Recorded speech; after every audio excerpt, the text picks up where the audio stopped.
बंदर और मगरमच्छ। किसी नदी के तट पर एक वन था। उस वन में एक बंदर निवास करता था, जो वन के फल आदि खाकर अपना निर्वाह करता था। नदी में एक टापू भी था और टापू और तट के बीच में एक बड़ी सी चट्टान भी थी। जब कभी बंदर को टापू के फल खाने की इच्छा होती, वह उस टापू पर पहुंच जाता और जी भर अपने मनचाहे फलों का आनंद उठाता। उसी नदी में घड़ियालों का एक जोड़ी भी रहती थी। जब भी वह उस हृष्ट पृष्ठ बंदर को मीठे रसीले फलों का आनंद उठाते देखती, तो उसके मन में उस बंदर के हृदय को खाने की तीव्र इच्छा उठती।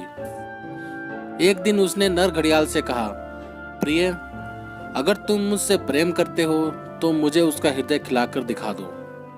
नर घड़ियाल ने उसकी बात मान ली। दूसरे दिन बंदर जैसे ही टापू पर पहुंचा, नर घड़ियाल और टापू और तट के बीच के चट्टानों के निचले हिस्से पर चिपक गया। वह बंदर एक बुद्धिमान प्राणी था।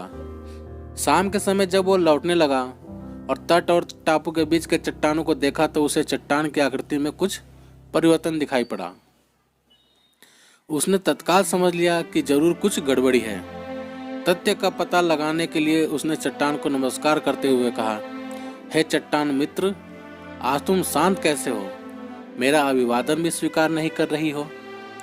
घड़ियाल ने समझा, शायद चट्टान और बंदर हमेशा बात करते रहते हैं, इसलिए उसने स्वर बदलकर बंदर के नमस्कार का प्रत्युत्तर दे डाला। बंदर की आशंका सत्य निकली। बंदर टापू में ही रुक तो सकता था, मगर टापू में उसके निर्वाह के लिए पर्याप्त आहार उपलब्ध नहीं था। जीविका के लिए उसका वापस वन लौटना अनिवार्य था। अतः अपनी परेशानी का निदान ढूंढते हुए उसने घड़ियाल से कहा, मित्र, चट्टान तो कभी बातें नहीं करती। तुम कौन हो और क्या चाहते हो? दम्भी घड़ियाल ने तब उसके सामने प्रकट हो कहा, ओ बंदर, मैं एक घड़ियाल हूँ और तुम्हारा हृदय अपनी पत्नी को खिलाना चाहता हूँ। तभी बंदर को एक युक्ति सूझी।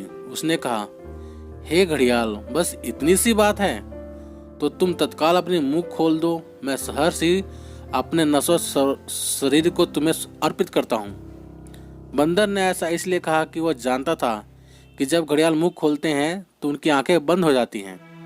फिर जैसे ही घड़ियाल ने अपना मुंह खोला, बंदर ने तेजी से एक छलांग उसके सिर पर मारी और दूसरी छलांग में नदी के तट पर जा पहुंचा। इस प्रकार अपनी सूझबूझ और बुद्धिमानी से बंदर ने अपने प्राण बचा लिए। दोस्तों, आशा करता हूँ ये छोटी सी कहानी आप लोगों को पसंद आई होगी। यदि कहानी पसंद है तो लाइक करें, शेयर करें और चैनल पर नए हो तो सब्सक्राइब करें। तो मिलते हैं एक नई कहानी के साथ। तब तक लिए जय हिंद, वंदे मातरम।